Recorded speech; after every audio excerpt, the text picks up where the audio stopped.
Hello, good evening, and welcome to Become a Better Man. My name is Tunde Disu. Thank you for being part of today's program. On today's program, we are looking at, we're asking ourselves a question. We're posing a question that we all need to answer. And the question is simple. Are you satisfied? Are you satisfied with yourself, with your life, with your being, with your existence, with your experience, with your health, your finance, your family, your relationships, your ministry, your career, your environment? Are you satisfied? And I think this is a question that a lot of us don't want to ask because we already know the answer and we don't want to hear the answer. But reality is whether you ask yourself, whether you answer it, the reality of it lives with you. So why not bite the bullet? Let's ask ourselves this question. Let's answer it. Let's really examine our lives and look at the man in the mirror, look at the woman in the mirror and answer the question. Are you satisfied? Are you satisfied? The truth of the matter is that's a lifelong question. And so the day you and I, or the day anyone gets to a point where they feel satisfied with life, is the day their life comes to a standstill. The day you come to a point where you say, yes, I am fully satisfied with life in all its ramifications, then that's the day your life comes to a standstill. Because life, the world that we live in, is constantly moving. The conditions are constantly changing. The environment are constantly changing. The people around you are constantly changing. Even you yourself, you are permanently on a changing program. So when we talk about being satisfied, we're not talking about getting to a destination called satisfaction. And we're going to be looking at all of that tonight. You see, we all have moments. We all have seasons. We have times in our life where we feel totally restless. We're bored with life. Things are not going the way we want it. Things are not happening the way we expect it. And sometimes this could be for a week, a day, an hour, a month, a year. And for some people, it's the zone where they live for a long time. See, one of the reasons why we feel this lingering sense of dissatisfaction, this sense of not being happy, not being satisfied, one of the reasons why we, in most cases, tend to live for so long in that zone is because we're searching for something that is almost elusive. We're searching for happiness. We're looking for happiness. We're craving happiness. But you see, happiness is a very strange concept. Happiness is a very, very strange concept. The reality is you can't really find happiness because happiness it's not an object. It's not a destination. It's not a circumstance. Happiness is a state of being. Happiness is something that it's not what you find outside of you. Happiness is something that it's an inner sense. Happiness is something that comes from the inside of you, where you feel it on the inside, you know it on the inside, you have it on the inside, and as a result of its abundance on the inside, everything around you will start to radiate symptoms of happiness. And the thing with happiness is that you can't live in that zone, you can't live on that level, you can't exist perpetually and permanently on that same level of happiness. Because life happens. Life will visit you. Circumstances, like we said at the beginning, situations, the environment, the people, your life, your essence, things around you will constantly continue to evolve and change and show different colors and different shapes. So whatever it is that makes you happy at this time, right at this moment, in another twinkle of an eye, few weeks down the road, the situation could be completely different where you're searching for happiness again. So if happiness is almost an elusive destination, then what do? How do we get to a point where we feel satisfied? How do we get to a point where we feel happy within ourselves? How do we move from this lethargic, ever lingering sense of dissatisfaction to a point where we feel, I can live with this? I can really live with this. And that point, that state, that position is not really a point of happiness or a point of satisfaction. It's a point called contentment. It is called contentment. So instead of using your energy, instead of laboring and struggling and beating yourself up in pursuit of satisfaction and happiness, maybe we should try with arriving at a point called contentment. Because contentment, you see, is about peaceful satisfaction. Contentment is peaceful satisfaction. It involves appreciating what you have. It involves appreciating where you are in life. It involves recognizing that whatever you have, wherever you are right now, has been as a result of a journey. And where you are right now may not be where you want to be, but it is definitely where you used to be. And that is contentment. Rather than wishing for things to be different. Contentment means you should continue to dream big by all means. You should continue to make your goals and continue to plan and continue to strategize and continue to push yourself towards diligence, towards improvement, towards a place of betterment. But in all of that, you must remember to enjoy the journey rather than focusing only at the destination. Because again, that is another thing that robs a lot of us our joy, happiness, and satisfaction. Because we're so consumed with what it will be like when I arrive, how it will look like when I get there, what the place, what the being, or whatever it is your destination or your goal is. We're so captivated by the expectations of the destination that we fail to enjoy the process. But you see, the real measure of success, the real measure of achievement, the real measure of accomplishment is not in the end product. It's not in the final destination. No, the real sense of joy, peace, happiness, and contentment is in the journey, in the discoveries of the journey, in the growth and the development that you have to go through during the journey, the issues that you have to confront and deal with and overcome to move to the next level in the journey. That is what matters. That is what will last longer than when you arrive at the destination. This is the reason a lot of people will strive, they will do this, they will go there, they will do all sorts of things just to get to an office, and then they get there and it's like, is that it? Is it worth all that I have sacrificed?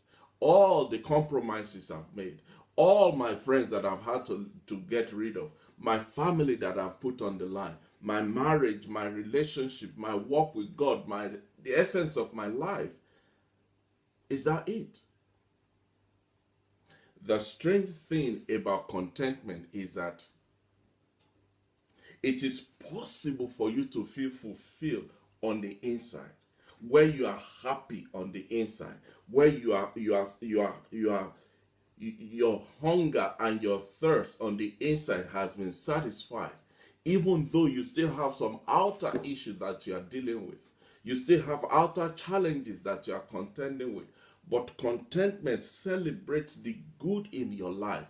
It will hold you together in one piece while simultaneously dealing with the issues that are outside of you.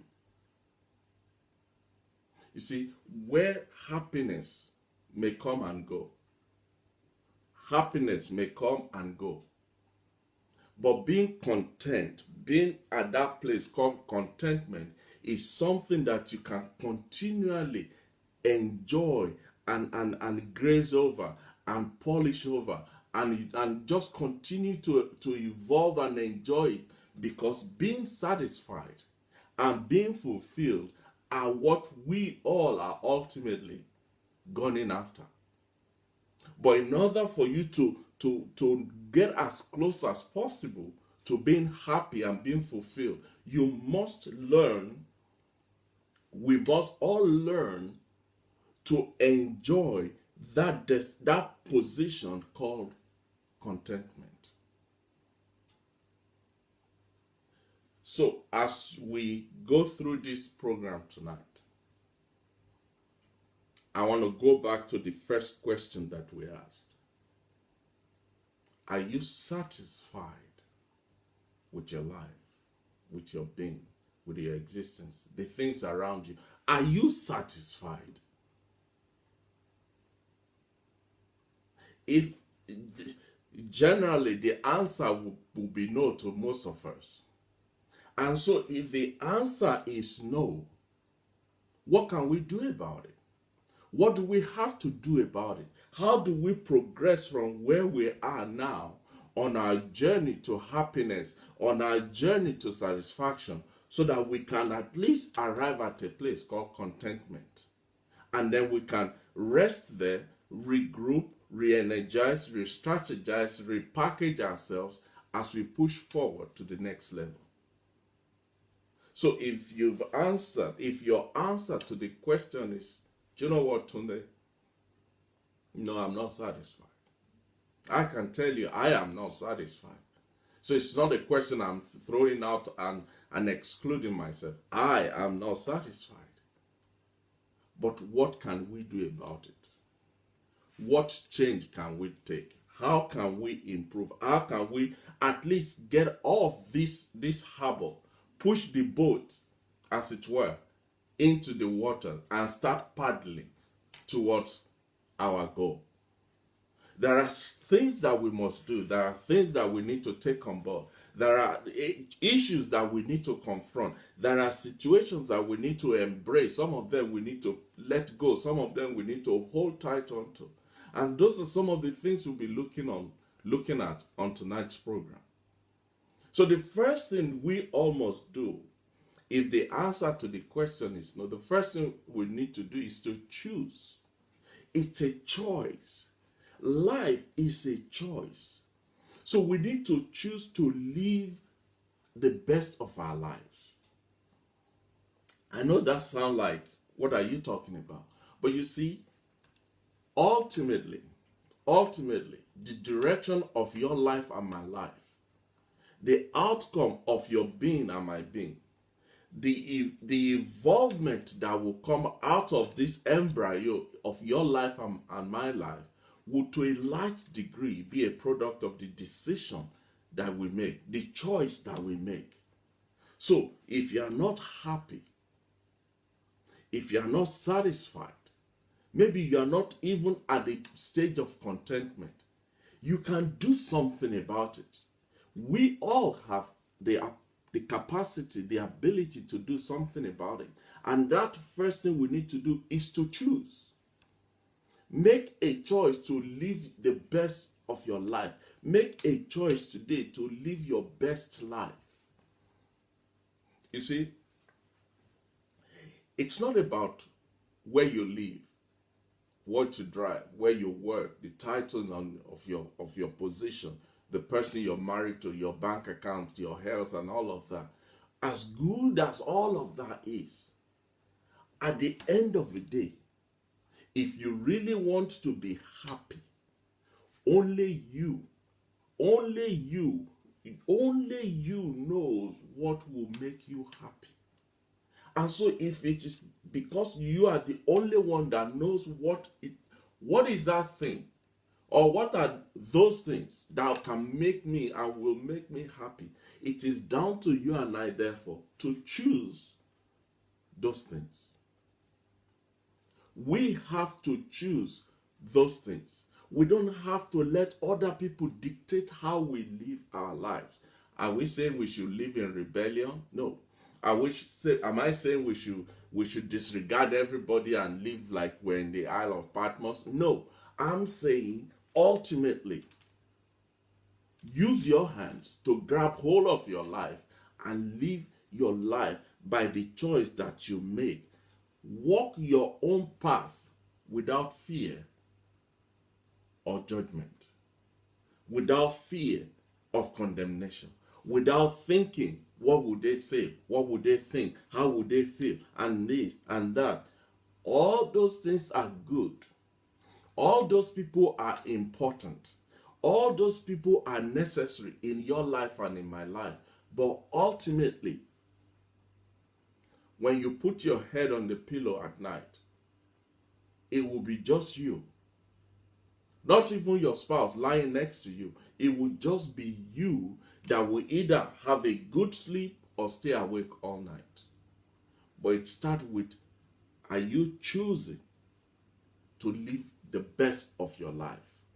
Even with the limited resources that you have, even with the inadequacies that exist, even with the shortage that you're experiencing, are you still choosing to live the best of your life?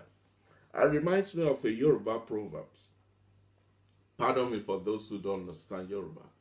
It says, Taba gunyon newe, taba roka ninu ekwepa, enima yo. Irrespective of how little and insignificant and immaterial and just irrelevant it may be, if you choose, if you make a choice that I'm going to live good, I'm going to be good, and I'm going to enjoy it in this condition, you'll be fine. Now, take advice from friends. Take counsel from your family. Seek guidance from people. Approach people that you trust and ask them for their opinion. But at the end of the day, ultimately, it is your decision because it's your life. It is your decision that you have to choose what it is and how it is. Every individual, every one of us, we have just one life to live. And the secret is that this is the life. There's no spare one somewhere that you can go back to. This is not a rehearsal. It's not a dress rehearsal. This is the reality. This is the X factor. So, if this is the stage and there is no second chance, no spare life, let me encourage you to live your life how you want to live it, because it is ultimately your life. Secondly, you must take responsibility for your actions. You must take responsibility for your actions. You see, the natural tendency for us human beings is that when we find ourselves in an uncomfortable situation, in a position that is not tenable, or that is below, or it's different from what we're expecting, when we find ourselves in a tight corner, we are very good at pointing fingers. We are very good at blaming others. We are very, very good at shifting the responsibilities to other people. Well, if my parents had Well, if my brother didn't, well, if my neighbor didn't, well, if my husband or my wife or my children, and we can roll out as many reasons why things are the way they were. But ultimately, if you want to move from where you are right now towards the point of contentment on your journey to being happy, you have to take responsibility for your actions. Rather than focusing on what could have happened, what should have happened, what may have happened, what might have happened, no. By all means, examine the situation. By all means, reassess your position. By all means, revisit your steps. Identify where you made the wrong turning and start strategizing to make correct turning and take the necessary action that will get you back online. But you need to take control of the things that you can, which is your life. And then you also need to learn to let go of those things that you have no control over. When you make positive changes where you can, where you are able, with things that are within your control, with things that are within your grasp, with things that are all that you can do something about, when you make positive changes in those areas, other things will find their level. Like they say, the water will always find its level. When you lay hold of the things that are within your power to do something about, you will have no room left in your life to focus on the things that you have no control over. It is when your life is here and there. It is when things are, you are not on top of it. That is when you have the freedom to start stretching to something you can't reach, to start getting yourself involved in the things that has nothing to do with you. But when you are focused, when your life is directed, and you are working, you are managing, you are making happen what is within your power by taking responsibility for your own action. When you do that, all other things will find their level, because they will look at you and say, this guy is too busy to be bothered. Let's go to the next door neighbor. Hi, Andrew. Thank you. Hi, Silaston. We all need to take responsibility for our actions if we're to move from where we are to the point of contentment on our journey to having a satisfied life. Thirdly, you need to focus on the positive. You need to focus on the positive. The life that we live, the world that we find ourselves in at this time and at this hour is full of negativity. Everybody is fighting everybody.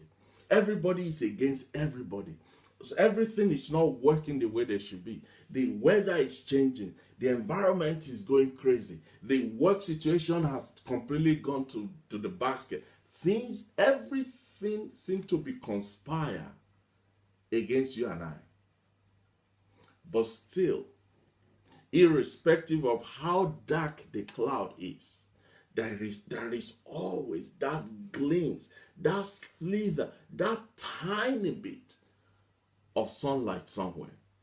And if you can just focus on that, if you can just laser sharp put your attention into those things that will add to you and aid you on your journey to where you're going, now you're ready to go. It's easy for anyone to get caught up in the negativity trap that we see every day, that we experience everywhere, by constantly, permanently, perpetually dwelling on what needs to be done. What should have been done? What could have been done? Who made the mistake? Who caused this to happen? Why did you not do this? Why did you do that? And on and on and on. When we focus. You know the old saying, empty barrels make the loudest noise. The things that are not going to add to you and I, they are the ones that shout the loudest. They are the one that screams the loudest. They are the one that will stare you right in your eyes and try to scare you. But if you can just look past them and see the hope, and see the provision, and see the possibilities, and see the positivity that lies beyond them, you walk past as if they were not there. So rather than allowing negativity, anxiousness, and thoughts to dominate your mind and cripple your thoughts, think on the good things in life. Well, you don't know today. I can't think of any good thing. Seriously? You woke up this morning.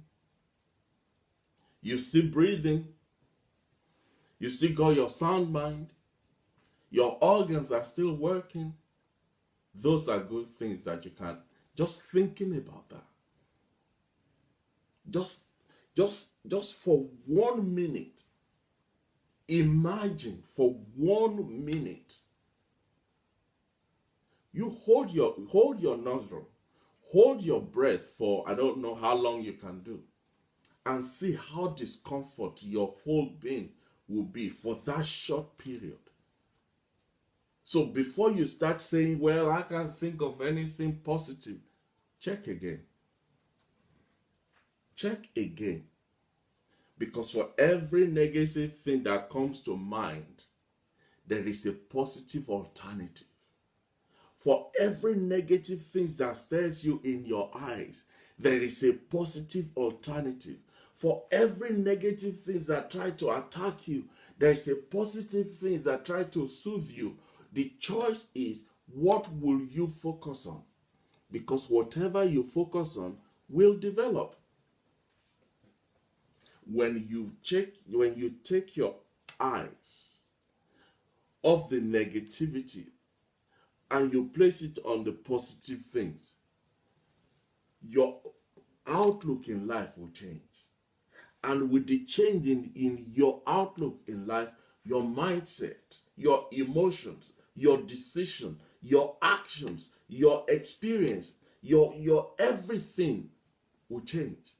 And suddenly, the same thing that everybody is dying of, the same thing that is robbing everybody of their lives and their being and their health and their sound mind, you're just walking around as if there's no care in the world, because you choose to focus on the positive.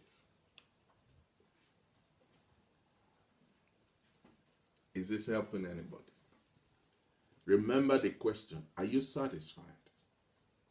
Are you satisfied with your life? Are you satisfied with your being? Are you satisfied where you are? Are you satisfied with how things are around you?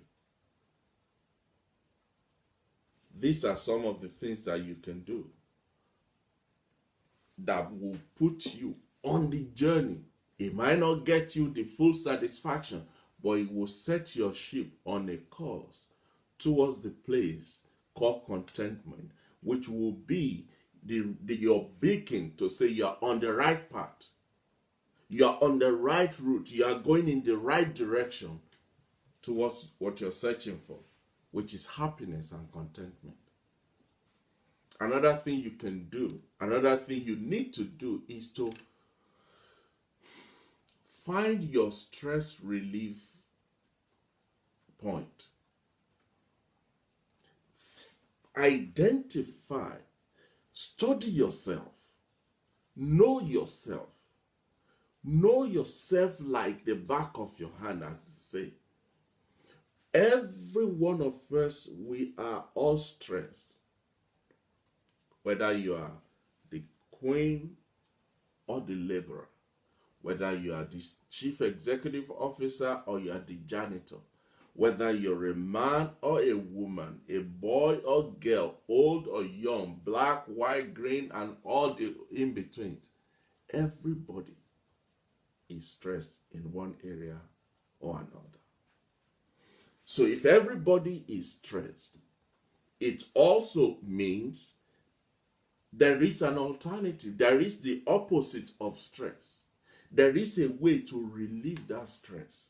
There is a way to even if albeit temporarily, just get rid of the stress. Push it away. Get yourself back. Get your life back. Get your head back. Get your sound mind back. There is a way you can do that, and you know it. We all know what we need to do to relieve the stress. The question is, would you be bold enough to do it? Will I be courageous enough to go after it? You need to find what is your stress relief point. See, lack of satisfaction causes stress. And because we have established that we are all not satisfied, it means we are all stressed. So we need to figure out what is that thing that soothes you, that gives you that sense of, what is that thing that mostly reduces stress for you? For some people, it's just a walk down the street. For some, it's a good warm bath, to just lie in the bath. For some, it's swimming. For some, it's golfing. For some, it's talking. For some, it's sleeping. For some, whatever it is that gives you a stress relief, identify it. And once you have identified, don't shy away from applying it.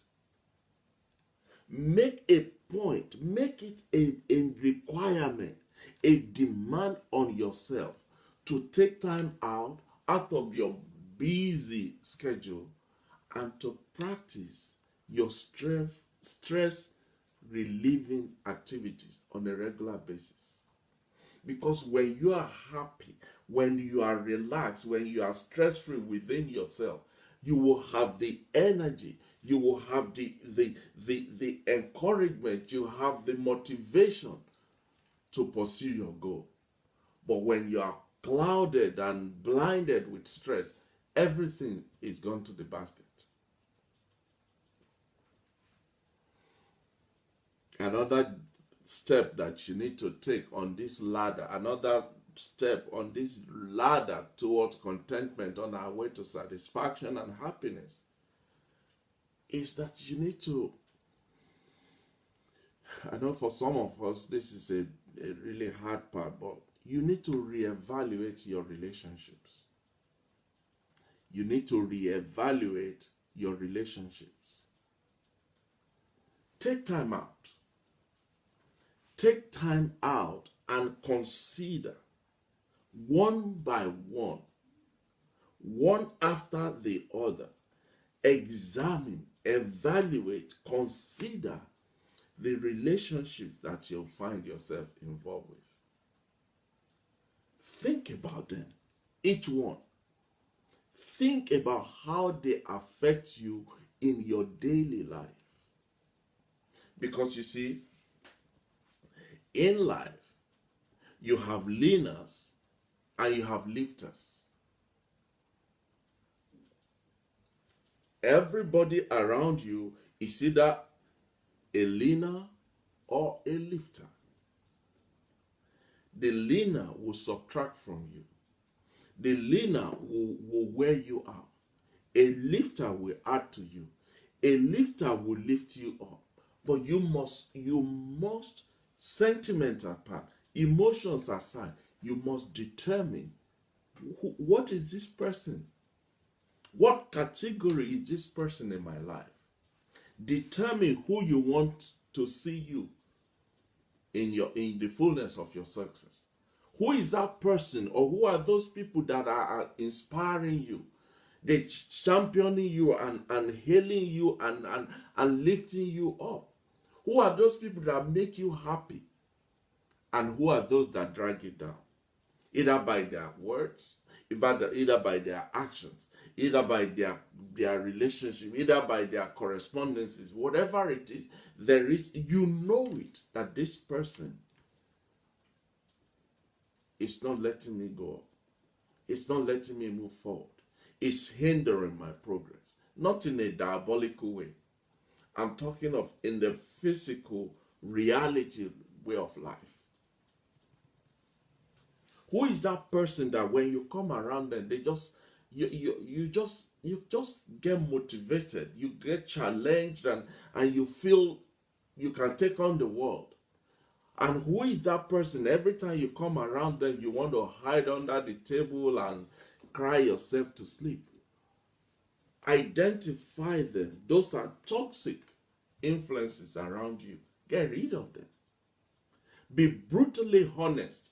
Be sincerely honest with yourself. And separate the wheat from the chaff. Separate the lifters from the leaners. Surround yourself with people who are positively influencing you and making you happy and embracing you and enhancing the quality of your life. Remember, you've only got this one life. There's no spare one. This is it. This is it. No other one anywhere. Make the choice. Because unless you do that, at a point in each and every at a point in each and everyone's life, we have a time of reflection. A time of reflection. A time when you speak truth to yourself. A time when you look yourself in the mirror and you say it as it is. A time when you are completely, totally sincere and honest with yourself. Even when nobody is there looking at, but it's just you, yourself, and yourself. Unfortunately, to a lot of people, they arrive at that destination when it's too late. When it is too late for them to do anything about it. When it's too late for them to change anything. When the energy is gone, the time is spent, and the resources is not there. I read about a nurse,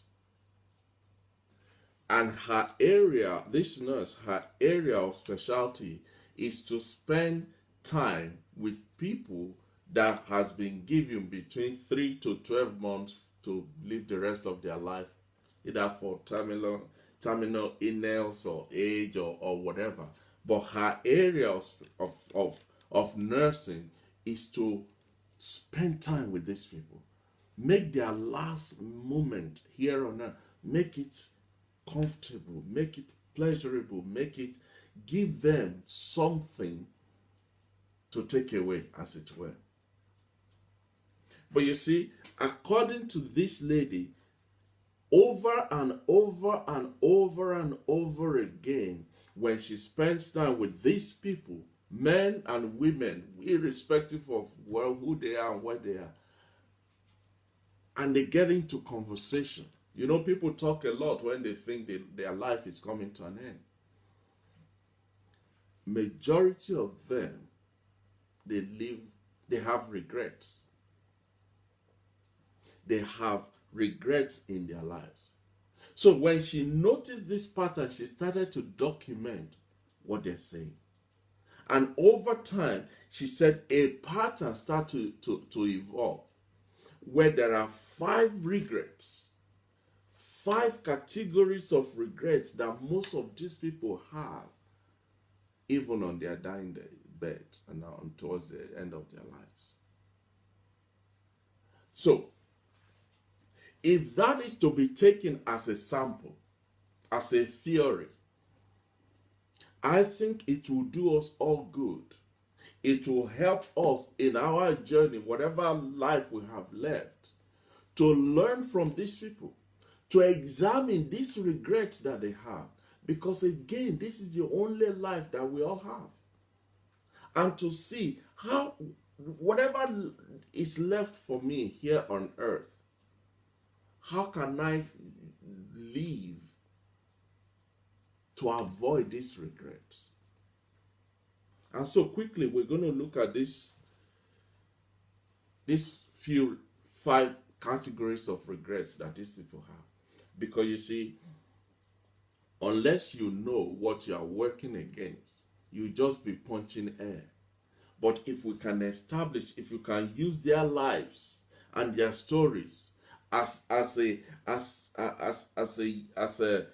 as a rail guard to help us identify where we are, what we are, where we're going, and where we are on the journey, I'm sure most of us, if we will take this to heart, we will live the rest of our lives and be sure that none of these regrets will be in our story. What are those regrets? Those 5 common regrets that they have.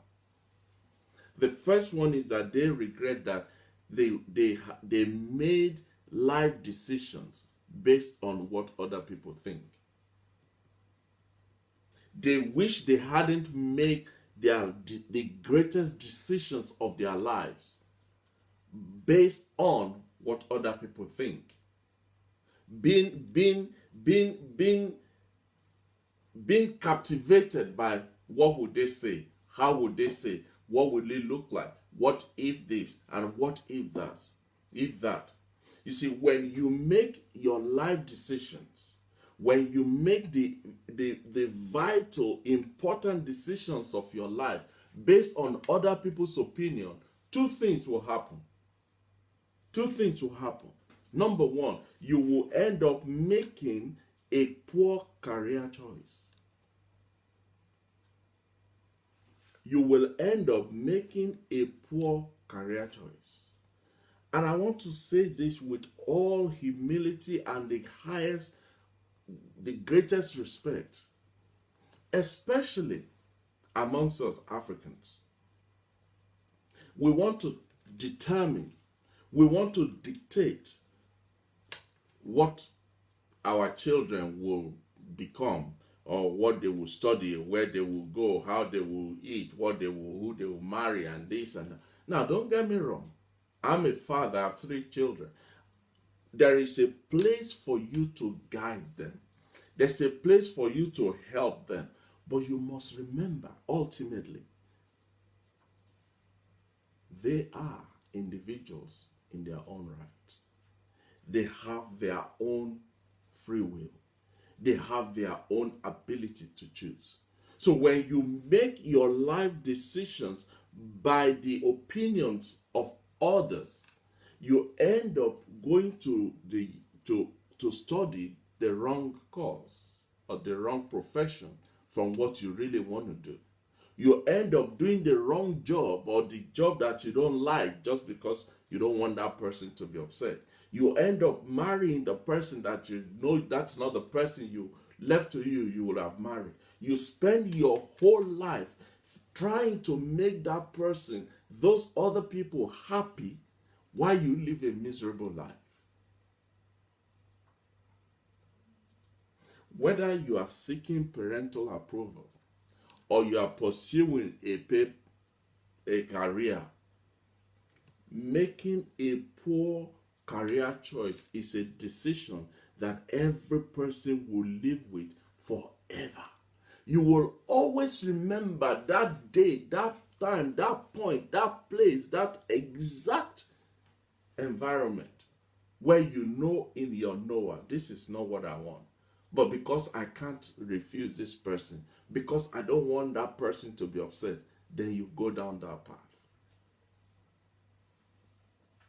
When you make your life decisions based on other people's opinion, number 2, you fail to uphold your morals. You compromise your integrity. You sacrifice the essence of who you are on the platform of, I don't want this person to be upset. When you get too caught up in what your boss thinks of you, what your wife thinks of you, what your husband said about you, what your neighbor is looking at, and what your niece and every, when that becomes the epitome of the compass that guides your life, you won't be happy. You will not be happy. You will be at a very high risk of violating your own morals, your own inner compass. You will lose yourself in the process. Your intense desire to make yourself look good before others will make you compromise your ability to stay true to yourself. You will lose yourself and your identity and your essence and your conscience and your morals because you want to make somebody else happy. It's interesting. I was listening yesterday and today to this testimony by Michael Cohen, the personal lawyer or the personal attorney for President Donald Trump. And one of the things he said was, he said, Mom and Dad, I'm sorry I let you down because I let go. I compromised my own conscience. I let go of my moral upbringings, the lessons that my parents instilled in me. I let it go just to make my boss happy. And he's on his way to prison in a few months' time.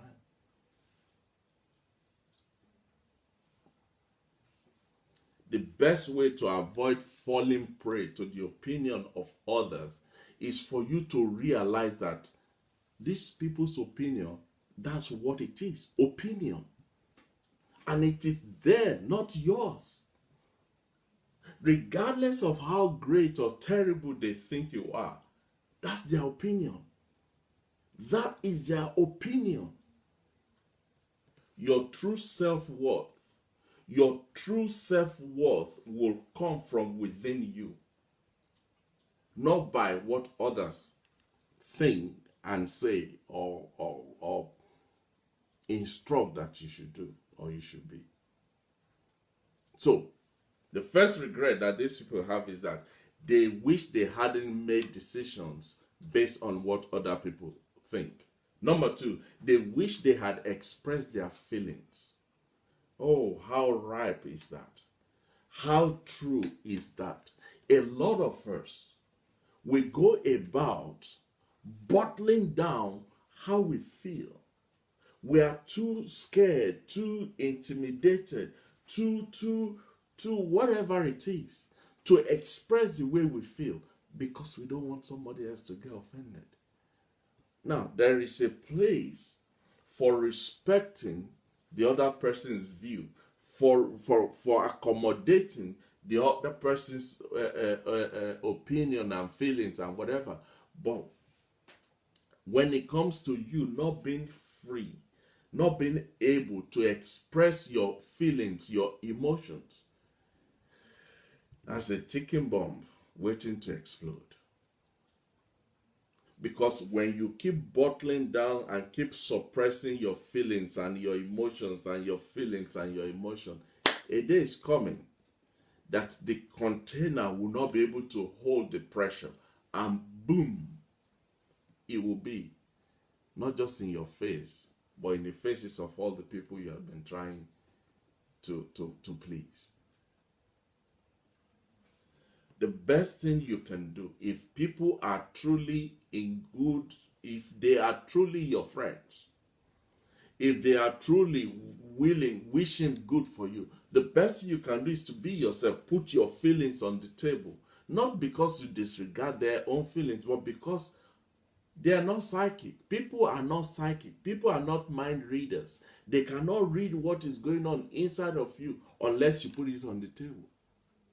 Which, in my opinion, is one of the biggest cause of trouble in marriages. Where this one is thinking this person should know this is how I feel, and that person is thinking this other person should know how I feel. No, they don't know. Open your mouth and say it. Oh, they'll get upset. They'll get over it. They will get over it, but say it. It might be painful initially. It might be discomforting. It might be just make you want to cringe, but ultimately, you will be honest and you'll be transparent, if nothing else, with yourself.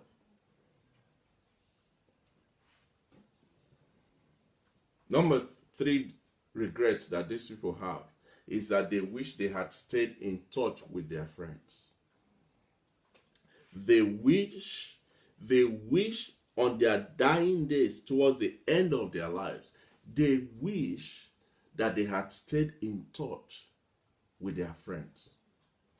God, in His wisdom, has made it that we are all dependent on one another.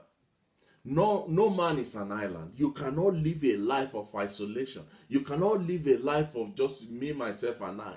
We all need these connections in different ways and in different areas to make life meaningful and enjoyable.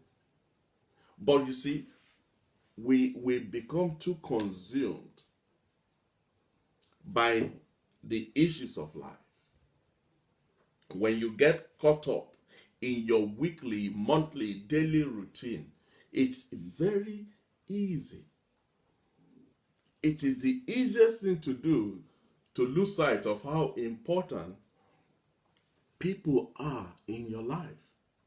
When you become too insulated, when you become too self-conscious, you lose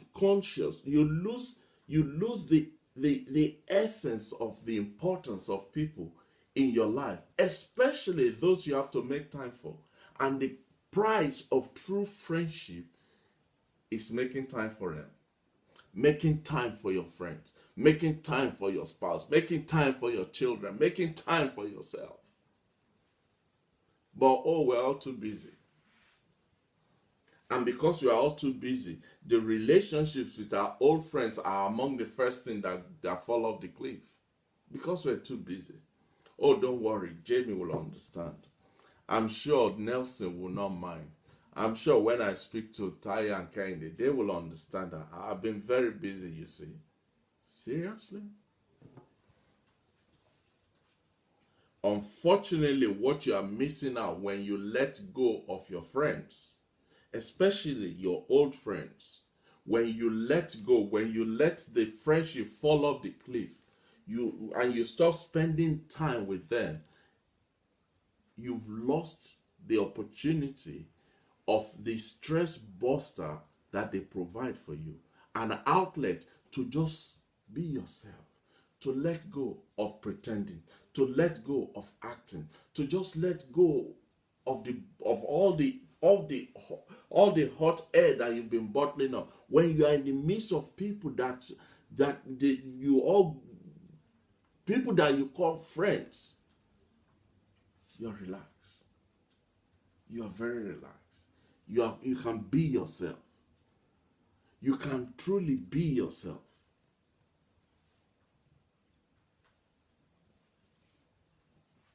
When you are with your own homies, as they say in America, they help you to release energy. They help you to relieve stress. They help you to tap into an energy source that nothing else can give you. Don't let go of your friends.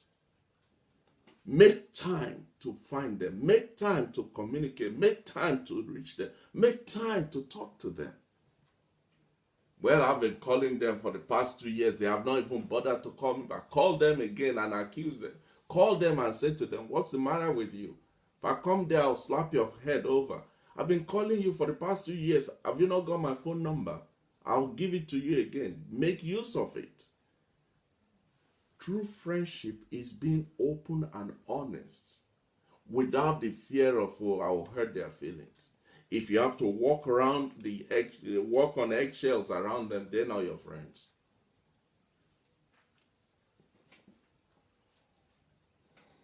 Another regret that these people have on their dying bed is that they wish they had let themselves be happy.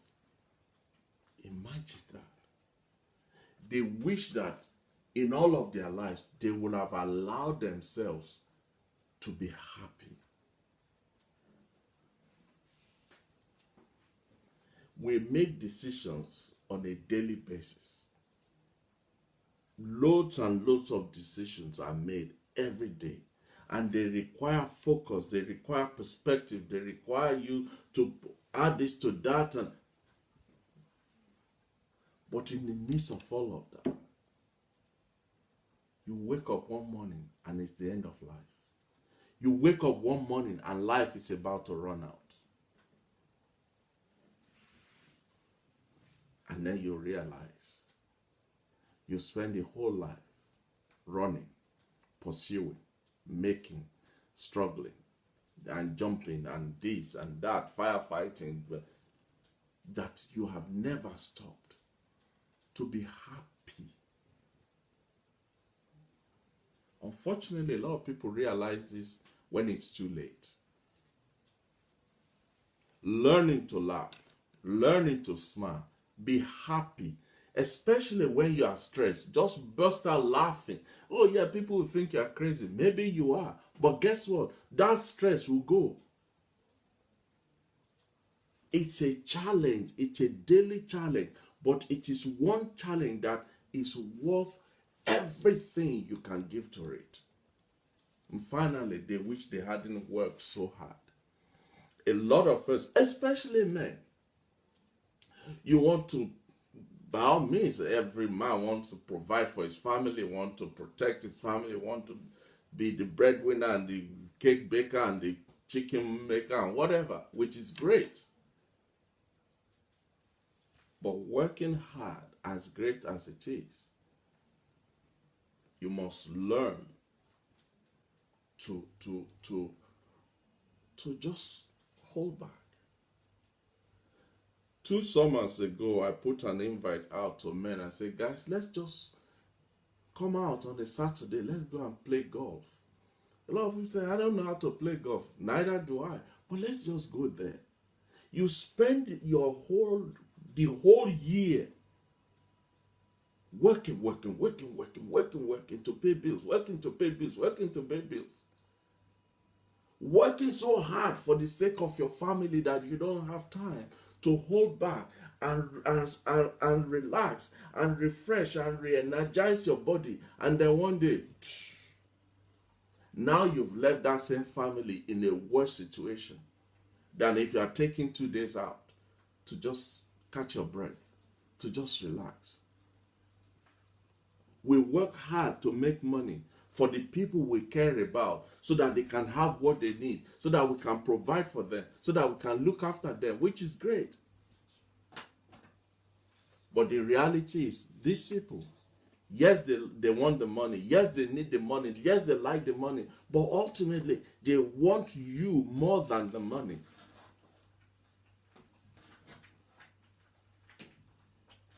The key to finding a balance between what you love and being with the people you love is a decision. And unless you make that decision now, you will look back one day and ask yourself, where are my children? What happened to my marriage? What happened to my health? Where is my sound mind? Where is my peace? And they've all grown wings and they've all just left while you are too busy working, while you're too busy struggling and trying to. I'm not against working hard. I am not advocating that you become lazy and good for nothing. No, I'm saying all works and no play makes Jack a dull boy. All works and no play will kill you quicker than a bullet. Don't kill yourself. Don't live a life of regret. Don't look back on your life and put a finger in your mouth and say, I wish.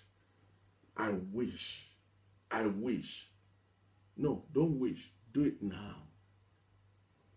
Do it now. Stephen Covey said, I am not a product of my circumstances. I am a product of my decisions. Make that decision now.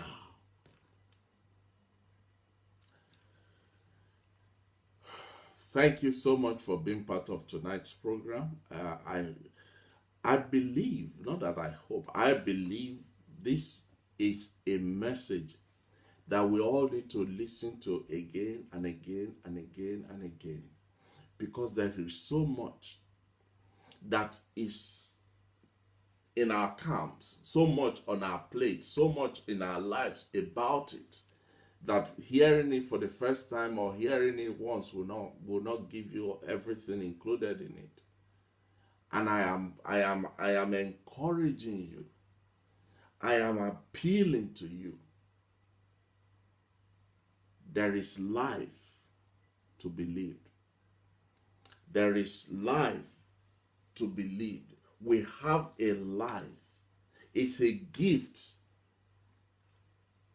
The least we can do is to treasure it and treat it very well. And when we do that, when we remember that there is more to life than all this running around and jumping off the cliff that we're doing, when we realize that the relationships that we are in, they are vital to where we're going and vital to where we will be, when we recognize the fact that there is nothing wrong in taking time to just catch your breath, it will help us to become a full-formed person, a complete, rounded individual, so that when people look at us, they will have no choice but to say, these people, they are better men and better women. Thank you for your time. God bless you. Have a wonderful rest of the week, and we'll catch up again next week. Thank you. Bye-bye.